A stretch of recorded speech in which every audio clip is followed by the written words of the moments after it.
You know, that specific kind of exhaustion, not the physical kind, like you just ran a marathon. That's actually, satisfying.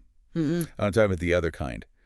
The frustration where you feel like you were just pushing with all your might against a door that clearly says pull. Yeah. You're working incredibly hard, you're putting in the hours, you're doing all the right things, but you just keep hitting the same invisible wall. It is the distinct, heavy feeling that life is happening to you rather than by you. Exactly. It feels structural. Yeah. Like maybe you can't break a certain income ceiling no matter how many certifications you get. Right, or you keep finding yourself in the same kind of relationship. Yeah, the same toxic person, just with a different face and a different name. It starts to feel like bad luck. It feels like the universe is just chaotic and maybe even a little bit malicious toward you specifically. It's a terrible feeling. But what if that wall you keep hitting isn't actually out there? What do you mean? What if the wall is a blueprint you drew yourself, handed off to a builder you didn't even know you employed, and then just completely forgot about? That is the premise we are unpacking today.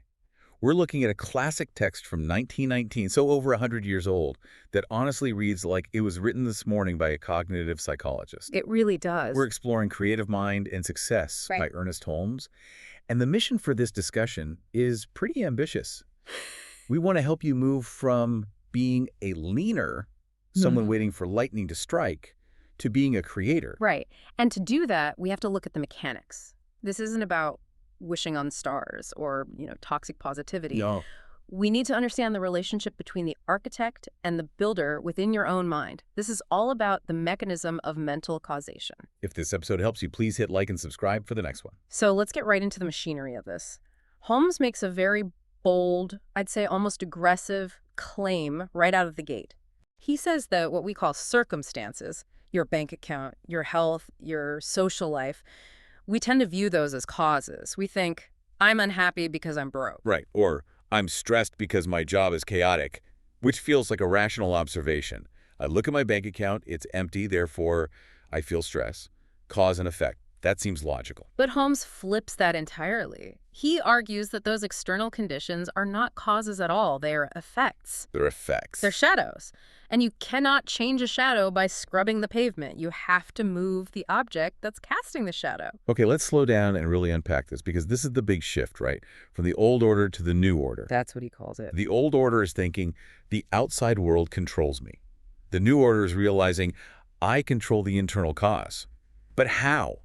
What's the actual mechanism here? Because we promise no woo-woo magic. We want the mechanics. The best analogy, and Holmes uses a version of this, but we can modernize it, is the loom. A loom. Yeah, imagine a massive industrial weaving loom. Or if you prefer, maybe a high-end 3D printer.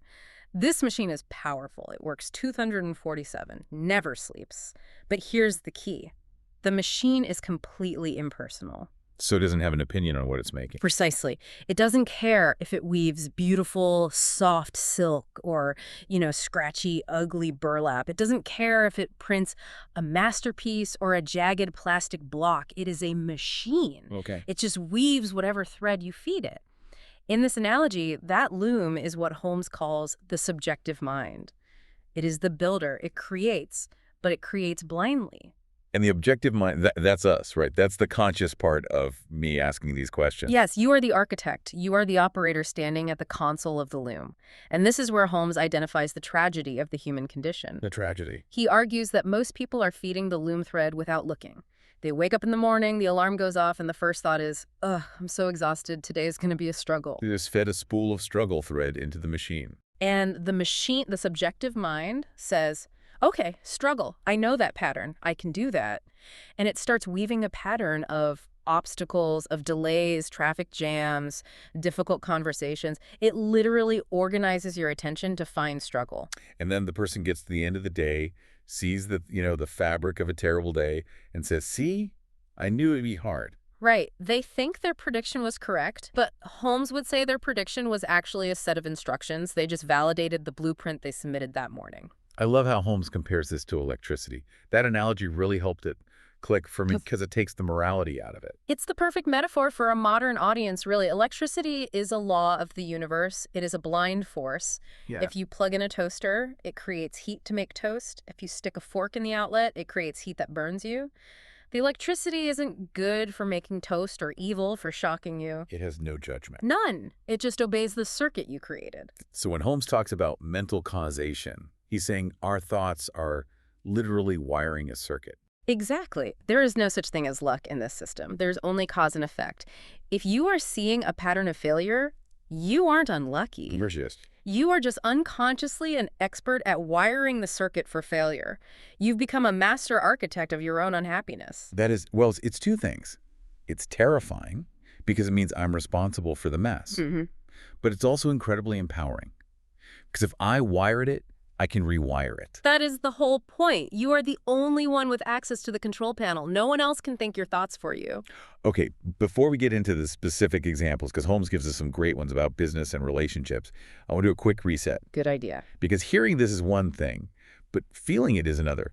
Holmes talks about being the architect. Let's take 60 seconds right now, metaphorically, to just practice that stance. Let's do it. So if you're listening, I want you to identify one circumstance that is bothering you right now. Just one. Maybe it's a bill you can't pay, a conflict at work, or a health issue. Got it. Now here's the reset. Stop looking at that problem as a solid, immovable object. Stop looking at it as the boss. Okay. Mentally label it effect. Visualize it as a shadow on the ground. It has no power of its own. It's just a shape. And ask yourself, what is the object casting this shadow? What is the belief behind it?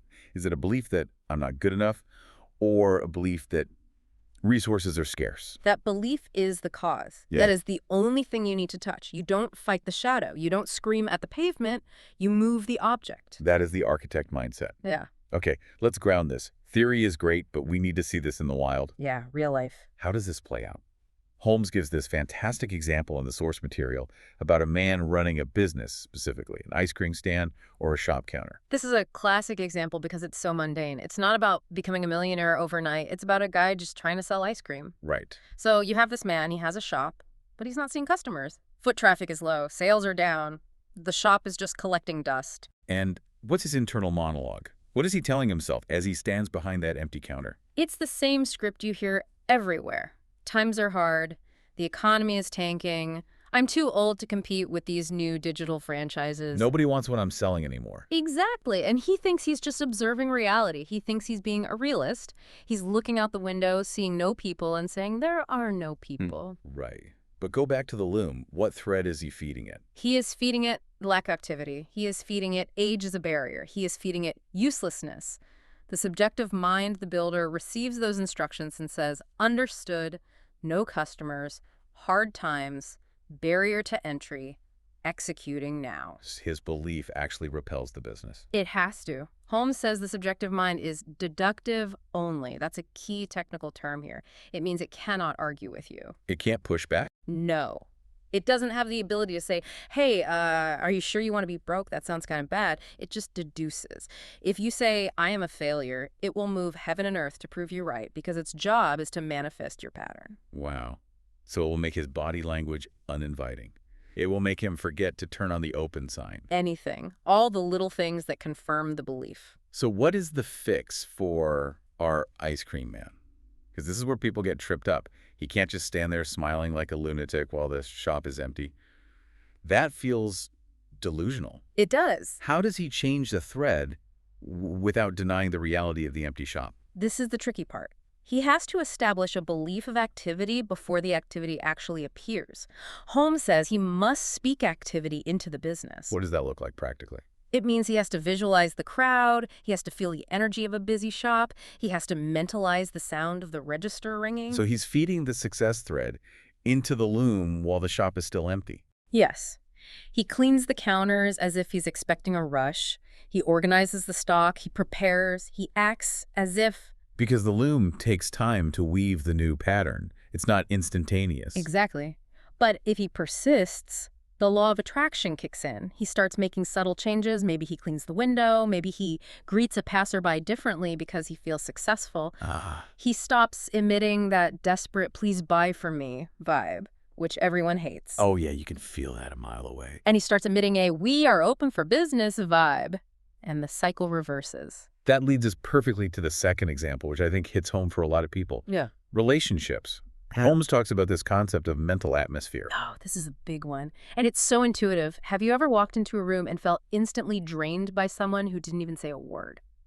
Absolutely. They're just sitting there, but the air feels heavy. Yes, like a vacuum. Yeah. Or the opposite, someone walks in and you just want to be near them. They feel like sunlight. That is mental atmosphere.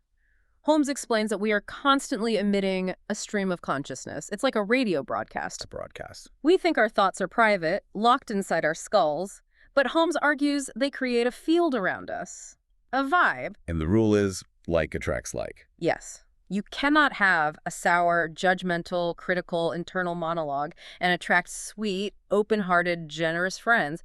It's a physics impossibility in this framework. So if you're constantly criticizing yourself or judging others in your head, You create a repellent atmosphere. so if someone is sitting there thinking, why am I always so lonely? Why does everyone treat me badly? Why do I only attract narcissists? Holmes would say. He would say, gently but firmly, to look at the undercurrent of your own thoughts. Are you broadcasting separation? Are you broadcasting suspicion? If you are defensive before anyone has even attacked you, you will attract people who want to fight. To attract friends, you must be a friend mentally first. You have to radiate that warmth, and then the people who resonate with that warmth will show up. It's about taking responsibility for the signal you're broadcasting.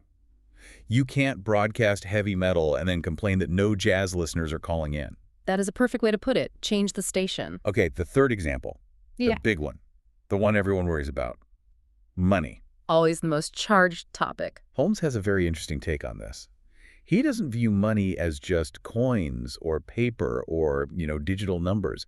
He calls it a spiritual idea. He calls it conceived value. And here's where it gets really interesting for the skeptics.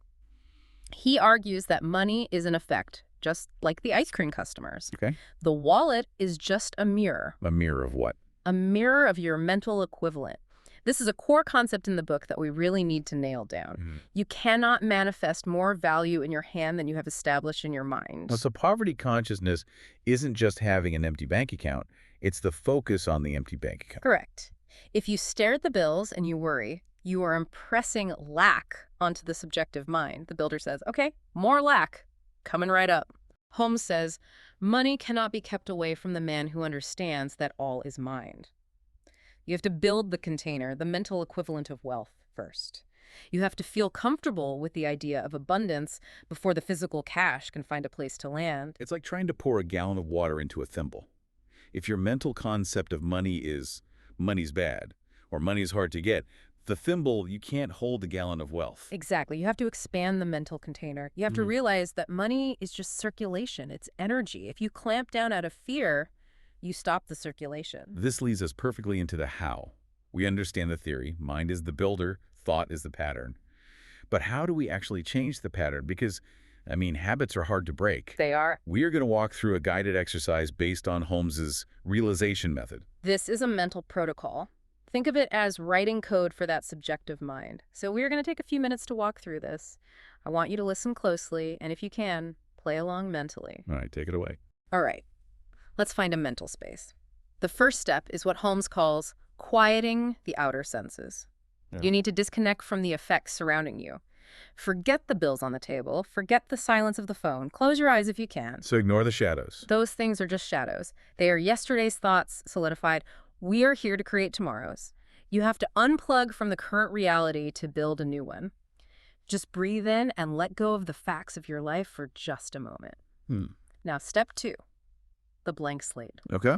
Imagine your subjective mind, that builder, that loom, as a field of perfectly rich, dark soil or a pristine white blueprint paper.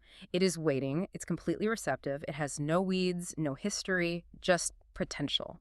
It is waiting for a seed. It's neutral, ready. It doesn't judge what you're about to plant. Not at all. Step 3, the selection. Right. Choose one specific desire. Don't scatter your energy. Don't say, I want to be happy and rich and thin and famous. Don't pick one concept. Maybe it is professional competence. Maybe it is financial flow. Pick one clear concept. Hold it in your mind. Got it. Now, step 4, the imprint. This is the most important part. You are not asking for this thing. You are not begging a distant deity to give it to you. You're not wishing. You are the architect handing the blueprint to the builder. Mentally stamp this image onto that blank slate. See yourself living in that condition. Feel the reality of it. It's not coming someday. It is the blueprint now. You are claiming it. Feel the texture of it. So it's decisive. It's a command, not a question. Exactly. And finally, step 5, the release. This is where most people fail. You have to turn it over. Let it go. Once a farmer plants a seed, he doesn't dig it up every 10 minutes to see if it's growing. He trusts the soil. You must trust the builder. The architect's job is done. Say to yourself, it is done, and walk away mentally. Go about your day. Let the law execute the build. That release step is so hard for control freaks like me. I want to micromanage the builder. I want to stand over the loom and make sure it's pulling the right thread. But you can't. That's the paradox. The architect designs, the builder builds. If the architect jumps onto the construction site and starts grabbing bricks, you just get chaos. Right. You have to trust the mechanism. If you start worrying about how it will happen, you are actually digging up the seed. I love that. Action without struggle, which we'll get to in a minute. But first, I want to talk about why this fails. Because I know people are listening and thinking, I tried positive thinking, I made a vision board, and I'm still broke. And Holmes is very clear on this. And this is why I like him. He's so practical. Positive thinking isn't a magic wand if you are violating the mechanics in other ways. Right. He outlines several specific mistakes that short-circuit the whole process. Okay, let's hit mistake number 1, being a leaner. The leaner. This is the person who says, I'm visualizing success, but deep down they are waiting for their uncle to leave them an inheritance. Right. Or they are waiting for the government to fix the economy. Or they're waiting for a headhunter to just call them out of the blue and save them from their job. They have outsourced their power. They're treating the universe like a lottery ticket. Exactly. Holmes calls for self-recognition. You have to realize you are the center of creative power in your life. If you are leaning on someone else, your blueprint is actually, I am helpless, and the builder will manifest helplessness.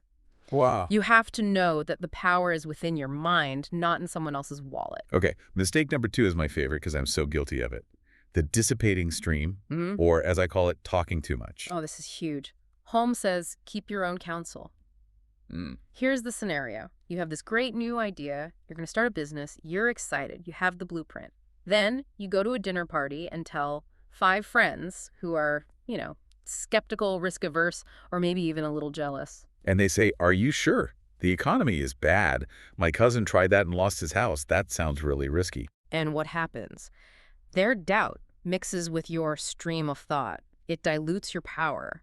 Holmes compares it to steam. Steam. Secrecy generates pressure. It builds up steam in the boiler. If you open the valve and let all the steam out by talking about it constantly, you have no pressure left to drive the engine. So zip it. Let the results speak. Until the result is solidified, keep it a secret between you and the builder. Protect the seed while it's germinating. Okay. Mistake number 3, inconsistency. Or the fluctuating bolt. This goes right back to the loom. Imagine you spend 15 minutes in the morning doing that visualization exercise. You feed 15 minutes of golden success thread into the loom. You feel great.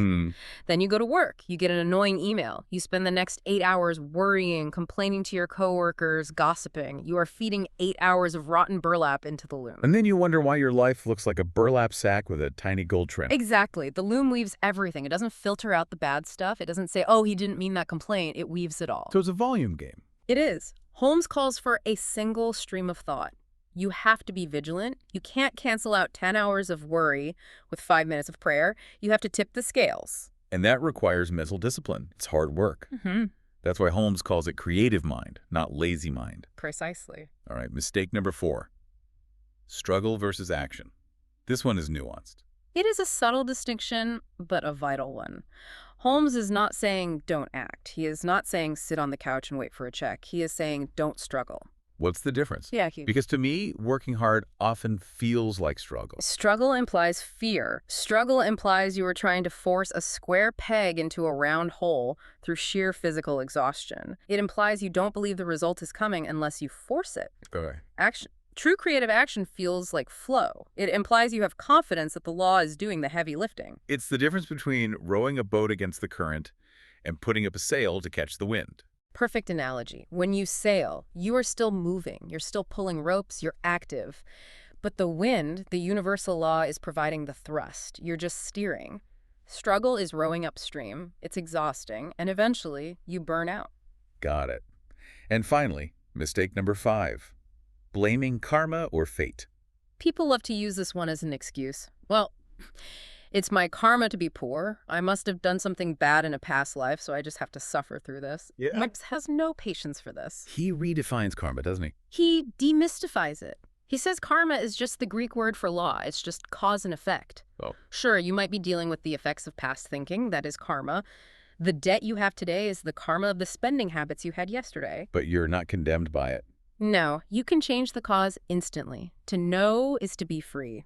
You don't have to pay off some debt of suffering. You just have to stop printing the debt.